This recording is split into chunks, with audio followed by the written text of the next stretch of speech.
eh, les decía, tenemos el condicionamiento clásico. En ese condicionamiento clásico, la forma de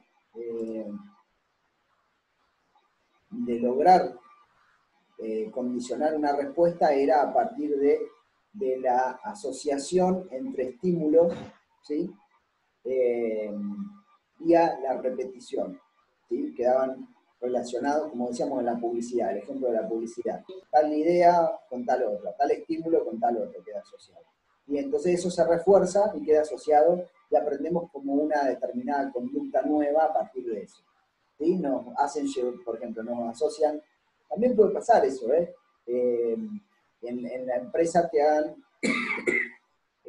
relacionar, no sé, tal clima laboral con, no sé, o por ejemplo que te presenten lugares cómodos, ¿sí? De trabajo para que, bueno, vos lo asocies con, no sé, la comodidad de alguna manera funcione asociada a la empresa, ¿sí? Quede asociada a la empresa. También puede funcionar como un premio eso, bueno, depende. Decía el condicionamiento operante, que lo que produce es refuerzos positivos. O sea, lo que importa no es tanto el estímulo que yo produzco, ¿sí? Sino más bien la conducta que muestra el individuo y cómo yo hago con esa conducta. Si intento que se repita esa conducta, bueno, le voy a dar un premio, ¿sí? O voy a dejar de presionarlo en todo caso, o de molestarlo. Claro. Es lo mismo, refuerzo positivo, refuerzo negativo, como forma de consolidar una determinada conducta. Ahora, el conductismo, bueno, tiene sus limitaciones, claramente. Tiene sus limitaciones, ¿por qué? Por esto que yo les decía, ¿no? De que hasta cierto punto, digamos, puede servir para cierto tipo de condicionamientos o de aprendizaje, pero hay otro tipo de conductas que no se pueden condicionar tan fácilmente. Además, está la cuestión ética que pone en juego el conductismo. ¿Cuál es la cuestión ética? No sé si los técnicos se preocupan mucho por la ética, pero lo que les... Deberían, por lo menos. Para mí que sí, deberían preocuparse, pero bueno. La ética en la cuestión de que un individuo que vos estás condicionando de alguna manera, estás pensando a ese individuo como sin libertad, sin posibilidad de libertad, claro, sin posibilidad de decisión. ¿Sí? Claro. Esto también puede tener un problema también para la propia empresa. Supongan que yo necesito una persona que, sí, que me haga caso, pero a la vez también necesito que a veces tome decisiones. No sé qué pasó. Necesito que me obedezca, pero también necesito que tome decisiones. Entonces, en el momento, si yo condiciono un tipo de empleado, ¿sí?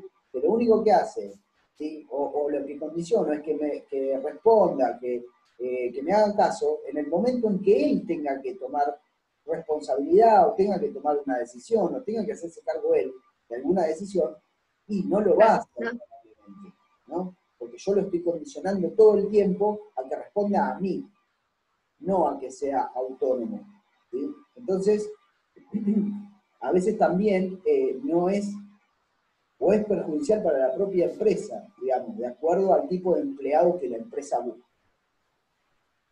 ¿Sí? Claro. Va a tratar de formar un determinado perfil de empleado. Pero también es, desde el punto de vista, nos da una visión como muy limitada al ser humano, ¿sí? Muy limitada. Porque de alguna manera... Es como un simple animal más para el conductismo. Claro, es como un animal más, el ser humano, ¿sí? No le interesa otra cosa que los estímulos y la respuesta y cómo de alguna manera poder manipular algo de eso. Por eso es tan cuestionable éticamente el conductismo. Claro. Bueno, después con el surgimiento de lo que es bueno, otras ciencias, ¿sí? No sé, las neurociencias, no sé, da otros ejemplos ahí de cómo van surgiendo otras ciencias, digamos, que empiezan a plantearle, a superar de alguna manera al conductismo, digamos que pueden servir esas ciencias de alguna manera para tratar de incluir la cuestión de la mente, ¿sí? Como objeto de estudio científico. Ya veremos después cuáles son los modelos que utilizan, ¿sí? Que se plantean desde la psicología cognitiva, ¿sí? Para tratar de entender la mente. Yo no diría que la psicología cognitiva sea muy diferente en sus propósitos también del conductismo, en términos de querer de alguna manera predecir la conducta humana o intervenir sobre la conducta humana. Pero bueno, ya veremos qué modelos utiliza. Por ahora lo que vamos a hacer va a ser pegar un saltito a lo que es la psicología de la forma. Yo les decía, o la Gestalt, la psicología de la Gestalt. Les decía que hay dos corrientes, ¿sí? Que surgen a principios del siglo XX. Una es el conductismo, que empieza a cuestionar a la conciencia como objeto de estudio, y la otra corriente que surge es la Gestalt. Porque de la Gestalt, nosotros lo que vamos a tomar, ¿sí? Esencialmente lo que vamos a tomar, lo que me parece como importante tomar de la Gestalt, es la noción de estructura. ¿Sí? Es la noción de estructura, o esto que aparece como que las partes, perdón, que el todo es más que la suma de las partes. Claro. Y la cuestión holística, y de cómo para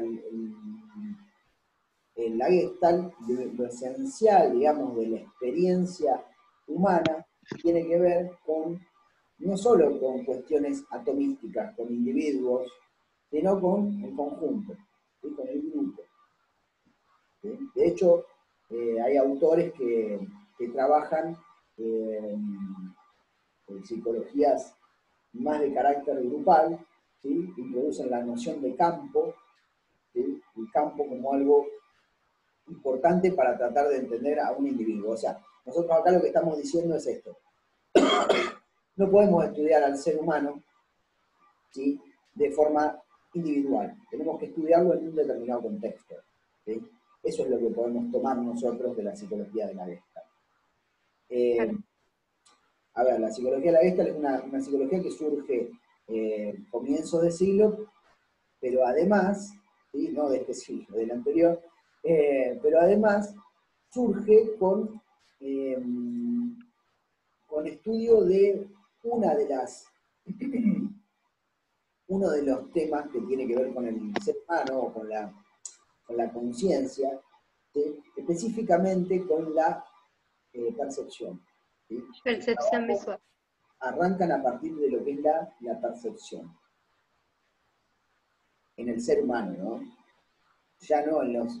si bien trabajan con animales también y hacen experimentos con animales, también trabajan con los seres humanos. O sea que la Gestalt lo que va, si tenemos en cuenta la psicología experimental y estos tres elementos que constituían la psicología experimental, que eran una concepción, un estudio de la conciencia, un estudio introspectivo, experimental de la conciencia, esas dos cosas la Gestalt las continúa.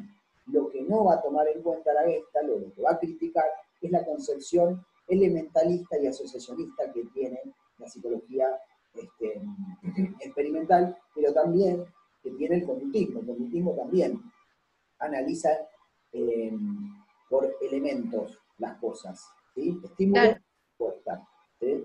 Refuerzo. Son elementos, ¿sí? Que vienen a asociarse unos con los otros, ¿no? Es más, de hecho, como les decía, el aprendizaje para el conductismo se produce por la asociación entre un estímulo y la respuesta, o por la asociación entre una respuesta y un premio, ¿sí? Así se produce el aprendizaje. En cambio, para la Gestalt, acá lo importante para la Gestalt, como les decía, es la noción que ustedes van a encontrar, no lo van a encontrar en este texto, pero se los digo yo, la noción holista. Holista significa el todo, ¿sí? Molar, todo, ¿sí? Para la percepción, yo les decía la clase pasada y les mostré, de hecho, una figura. Para la percepción, lo que va a descubrir la Gestalt es que es muy importante, o mucho más importante que las partes, son el todo, ¿sí? No se trata de sumar las partes, sino que el todo es más que la suma de las partes. La suma de las partes vendría a ser el elementalismo asociacionista, ¿sí? Del Claro, conductismo, psicología experimental. ¿Cómo comprendemos la conciencia? Diría la psicología experimental. Bueno, analizamos a ver qué imagen, qué sensación, qué sentimiento se asocia con qué, ¿sí? Y analizan desde las partes. En cambio, la Gestalt va a ir en contra de eso, y va a decir, no, primero son las totalidades, después si querés las descomponemos en parte, pero primero son las totalidades. Y la forma en que nosotros percibimos las totalidades, los elementos dependen de la totalidad en la cual la percibimos. Te lo voy a ejemplificar con algunas de las leyes que plantea la Gestalt, que son leyes que ellos consideran en muchos casos de carácter innato, ¿sí? Incluso en el ser humano. La primera de las, les voy a compartir pantalla, la primera de las leyes donde se ve, digamos, algo de esto, del todo, o la suma de las partes, es la ley de figura-fondo que la vimos la otra vez, ¿no? sí. Bien. Un segundo. A ver.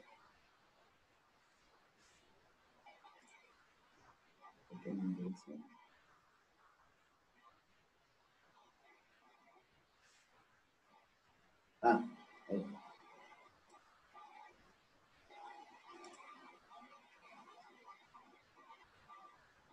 Ahí está. Ahora sí estoy viendo. ¿Sí? Claro, No la voy a hacer más grande, pero digo, ahí se ve la relación entre figura-fondo. No puedo percibir las dos cosas a la vez, pero necesito del blanco para entender el negro, ¿sí? Necesito del blanco como fondo para ver el negro como figura, o necesito del negro como fondo para ver el blanco. ¿Sí? ¿Se entiende? ¿Ven ahí? sí, sí, Bueno. ¿Se entiende la ley esta de que lo importante acá es el todo? El todo sería lo blanco más lo negro. O sea que necesito de uno para el otro. ¿Se entiende eso? sí. Bueno, fíjense, si yo no tengo un fondo, ¿sí? No puedo distinguir la figura. O si la figura es igual al fondo, no puedo distinguirla. Por ejemplo, Claro, sí. de esta manera. Eso no lo habían visto. ¿Por qué no lo habían visto? Porque la figura está en negro, la coloco sobre un fondo negro y no existe nada. ¿Sí? No la puedo percibir. Bien. Eso es uno de los ejemplos de la Gestalt, en donde está mostrando que las partes, ¿sí? Las partes tienen que ver para ser vistas del todo. ¿Sí? Si no estuvieran los otros elementos, no podemos percibir nada. ¿Sí? Ay, no te escucho. No se escucha muy bien. Alguien abrió el micrófono y se escuchó el mío. Ahí está, Ahí está. ahora Les sí. decía, les volví a repetir lo mismo, ¿no? Que para ver la figura de la mano es necesario el fondo blanco. Si fuera todo negro, no vemos la mano. ¿Sí? Ahí se dan cuenta de cómo Bien, necesitamos del contexto para ubicar un elemento. El elemento es dependiente del contexto. ¿Sí? El elemento depende del contexto. Lo mismo pasa con los seres humanos. ¿Sí? De alguna manera, uno depende del contexto. Uno podría decir tiene determinada conducta,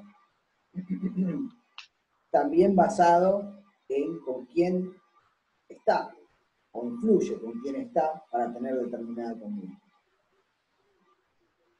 La Gestalt, está bien, esto lo estamos trasladando a la conducta humana, La Gestalt está estudiando la percepción, no.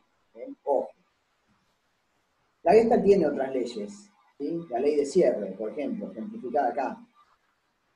La ley de cierre también dice lo mismo. ¿Qué plantea? Plantea que tendemos, ¿sí?, a cerrar. Fíjense, acá ustedes, si yo les pregunto, siempre me dicen un cuadrado y un círculo. ¿Qué ven? Un cuadrado y un círculo. Y acá no hay un cuadrado y un círculo. Acá hay Claro. rayita, lo mismo en el cuadrado. ¿Sí? O podríamos pensar que hay un agujero blanco acá, no sé, digo. La ley de Como cierre. que uno siempre tiende a completar la imagen, por más de que no esté completa. Exactamente. Esa es una Gestalt. Se tiende a la buena forma, dicen. Son las leyes que la Gestalt de alguna manera va, que la Gestalt de alguna manera va planteando para el ser humano, ¿no? Hay otras leyes que se van planteando en donde los elementos, digamos, en ese ejemplo que les daba, digamos, lo que ustedes notan es que un elemento depende del otro, ¿sí? O sea, yo cierro un círculo de alguna manera, pero porque hay una complementariedad entre todos los elementos. Si yo veo una sola liñita, no puedo plantear de que puede ser un círculo, ¿sí? Lo mismo pasa con otras leyes de la Gestalt, ¿sí? Todas las leyes dependen del contexto. Y eso es lo que quiero que les quede claro en la Gestalt, ¿sí? Que el elemento depende del contexto. Claro. Ahora, les voy a mostrar una más, que es una ilusión óptica. En esa ilusión óptica, bueno, a ver, me van a responder ustedes, a ver quién. ¿Cuál creen que es más grande de las figuras? De los dos van corriendo. El de atrás, para mí. El de atrás dice Luis. Bueno, a ver, un par más que me digan. Para mí son iguales, nada más que la ubicación de cada uno hace que uno vea uno más grande que el otro. Exactamente. El de atrás. Tal cual, para mí son iguales también. Si yo pudiera trasladar este muñeco acá, que está el de atrás, al de abajo, al de abajo. Si pudiera trasladarlo, pero ustedes pueden tratar de ver, y si se pueden abstraer del contexto, se dan cuenta de que son iguales, las dos figuras son idénticas, son iguales. Claro. Sí.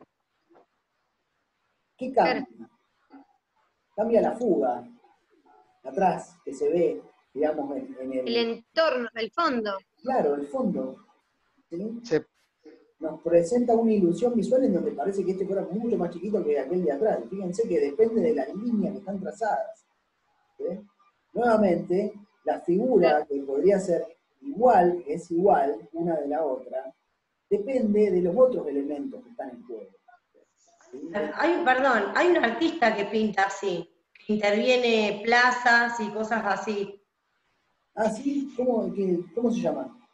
No tengo la menor idea, pero he visto, ha pintado, no tengo idea, pero es increíble, una plaza enorme, pinta como si fuera un precipicio. Y vos mirás a la gente y vos decís se cae, pero es muy real. Qué bueno. Después lo voy a buscar, pues está genial. Sí, eso es jugar con la perspectiva. Claro. Sí, sí. Exacto. Sí. Sí, se utiliza mucho igual esto para la representación de dibujos y eso, sí, se utiliza. Bueno. Saludo a Mercedes Pico. Ay, Dios. No, porque lo que ella dice de los dibujos es porque en medida de representación, tener que sacar escala y eso es aplicable a esto. Está bien. Bueno, igual la Gestalt trata de estudiar, digamos, al ser humano, digamos, trata de trabajar las cuestiones de la percepción, ¿sí? Pero después se extiende también al campo del aprendizaje, al campo de los grupos. Y en esto que yo les decía, esta cuestión de dime con quién te juntas y te diré quién eres, o una cosa así, este prejuicio social. Dime con quién andas y te diré quién eres. Dime con quién andas y te diré quién eres, ¿no? Tiene que ver, es un dicho medio estáltico, podríamos decir.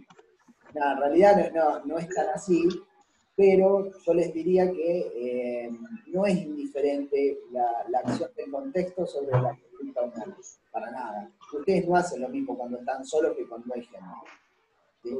Comportan de la misma manera, ni dicen lo mismo, ni cuando están en cierto contexto dicen una cosa y no la sostienen a pesar de distintos contextos. ¿Sí? ¿Se entiende? Digamos, es importante la influencia del grupo, ahí, por ejemplo, lo pueden ver en las conductas de los trabajadores a eso. ¿Sí? La influencia del grupo es súper importante. Si ustedes hablan aparte con alguien, no hablan en grupo, cambia la persona totalmente. Puede que cambie bastante. Puede que no cambie tanto, pero alguna pequeña influencia siempre hay. ¿Sí? Así que si van a hablar con alguien, bueno, tengan en cuenta esto. ¿Sí? Bien. Eso con respecto a la Gestalt. ¿Sí? Lo traigo más que nada porque después vamos a ver Vygotsky. Vygotsky es un autor que va a tomar algunos conceptos de la Gestalt y va a decir, bueno, ¿qué es importante? Esta vez volvemos al tema de todas las partes, ¿no? Y él va a decir, bueno, para la percepción es importante el todo, para hablar de la percepción. Pero si estamos hablando de otros procesos psicológicos, como sería el lenguaje, si hablamos de otros procesos psicológicos, ya no sé si el modelo de la Gestalt nos va a servir. Ya lo veremos.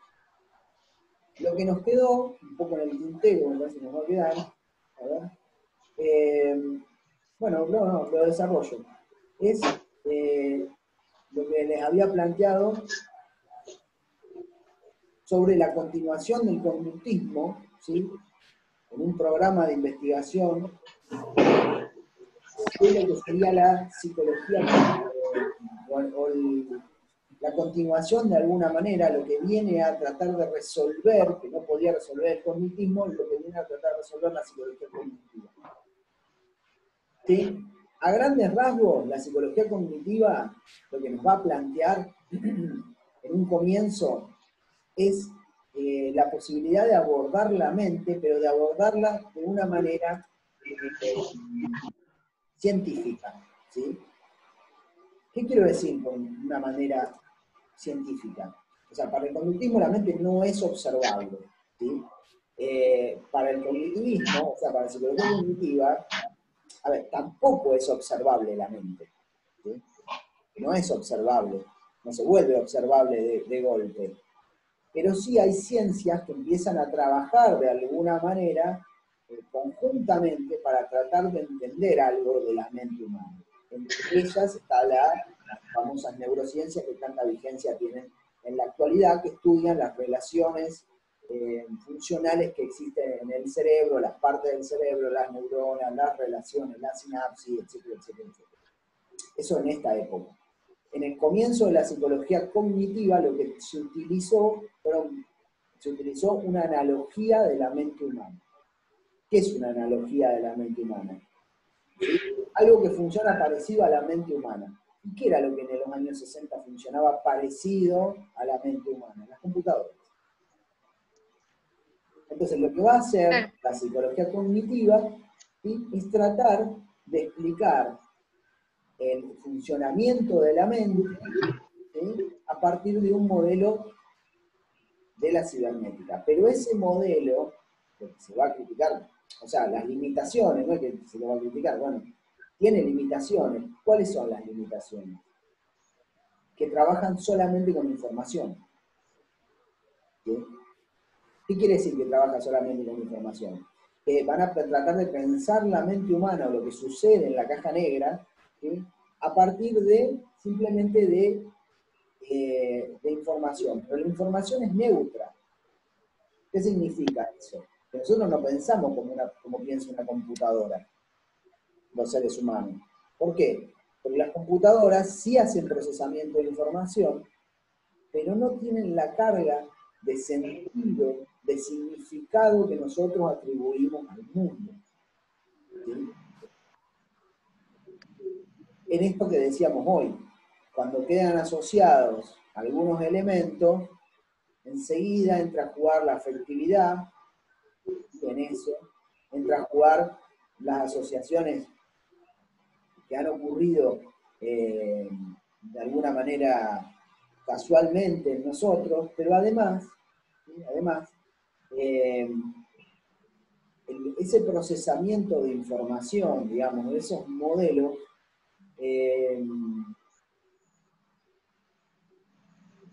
no contemplan, o sea, son muy buenos desde el punto de vista informático, desde el punto de vista matemático, ¿sí?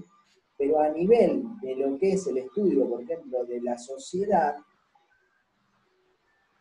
son deficientes, son súper limitados, ¿sí? Porque el mundo no funciona como la matemática, el mundo humano menos. Claro. ¿Sí? Entonces, lo que se va a plantear es otro modelo de mente, ¿sí? Además del modelo informático que se sigue sosteniendo, ¿sí? O sea, ¿qué pasa en la mente del humano? Bueno, procesa datos, procesa informaciones, es un ser humano, podemos decir, un modelo de ser humano racional, donde si yo junto ciertas informaciones, por resultado, ¿qué me va a dar? Y me va a dar por resultado tal decisión, o hizo tal conducta, tal respuesta. ¿Entienden? Claro. Este modelo cognitivo lo que hace es, tomamos el estímulo y la respuesta que trabajamos los conductistas, pero lo que queremos averiguar es cómo se llega en esa caja negra a eso, o cómo influye. Los conductistas decían, lo que pasa dentro de la mente no influye, y los cognitivistas, o de la psicología cognitiva, van a decir, sí que influye. Entonces tratemos de pensar a ver qué es lo que pasa ahí adentro, ¿no? De la mente humana. ¿Cómo lo hacemos? Bueno, a través de un modelo. ¿Qué modelo? ¿Y del primero o el modelo de procesamiento de información? Digo que esto dice, estos modelos son los que agarran y dicen, bueno, ¿cómo funciona un CPU? Bueno, con memoria, una memoria, con un disco rígido, con un montón de elementos, ¿sí? Bueno, y tratan de establecer un funcionamiento de la mente humana parecida a cómo funciona un CPU, ¿no? Claro. Pero bueno, les decía, tiene sus limitaciones, tiene sus grandes limitaciones. Las limitaciones que tiene son de que lo humano es lo humano, tiene ciertas características que no somos seres eminentemente todo el tiempo racionales. Si fuéramos racionales todo el tiempo, todo funcionaría pipicucú, matemáticamente funcionaría. Pero sin embargo, no funcionamos así, ¿no? ¿Cuántas veces a ustedes les dicen racionalmente, o ustedes creen que racionalmente puede gobernarse su conducta? ¿Cuántas veces les dicen, no les conviene eso, y sin embargo van y lo hacen igual? Sí, no, claro. Puede ser que en esto lo que falla también es que no tienen en cuenta la respuesta incondicionada, que tenían así en cuenta la teoría anterior. Perdón, se me corrió la pantalla, Leila, y no te pude escuchar del todo porque estaba tratando de no caerme. Dale, decime. Que puede ser que en este caso lo que falla también es que no tengan en cuenta la respuesta incondicionada, que sí lo tenía en cuenta el conductismo. La respuesta incondicionada, ¿en qué sentido? ¿Cómo sería? A ver, con un ejemplo. Y porque la respuesta incondicionada es algo que se genera desde el individuo, digamos. En cambio, si vos te pones a pensar que al ser humano como una máquina, no va a poder ser creador de nada. Solamente va a recibir información y funcionar a través de eso. No va a poder crear ninguna reacción o ningún nada. Terminator tenía sentimientos. Oh, Dios. ¡Hasta la vista, baby!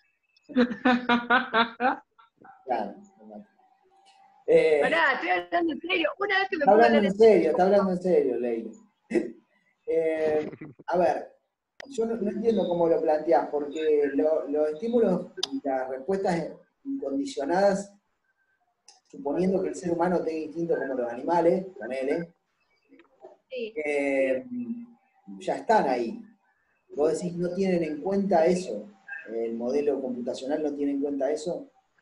No, a lo que yo voy es que si, ¿cómo te puedo explicar? La respuesta incondicionada es una respuesta ante un estímulo, pero que no la puede dominar nadie, digamos. Solamente la domina, la crea o no la crea, en este caso la persona o el animal que lo haga.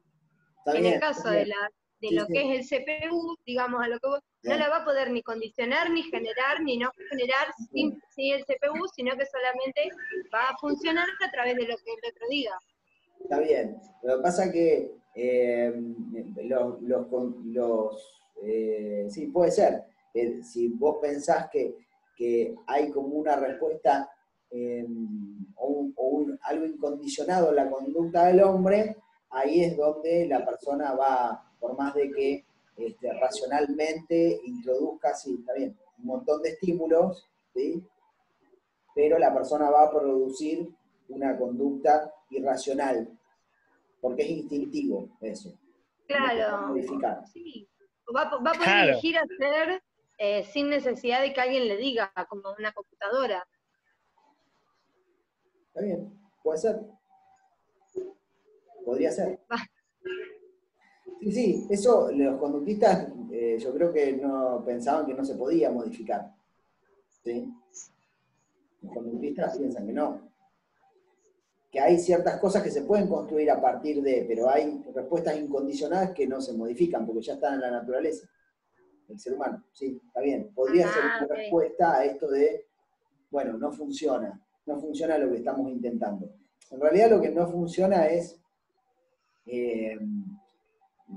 los de la psicología cognitiva consideran que sí, que el ser humano no es que trae pequeños reflejos el ser humano, o sea, no es que trae instintos tan marcados como los animales. Y sí consideran que por lo menos en ese modelo, a ver, es un modelo que tiene sus limitaciones y ellos lo saben, ¿sí? Pero bueno, hasta el momento, en los años 60, es el único modelo que tienen. Después empieza a plantearse otra cuestión, la mente desde un modelo narrativo. ¿Sí?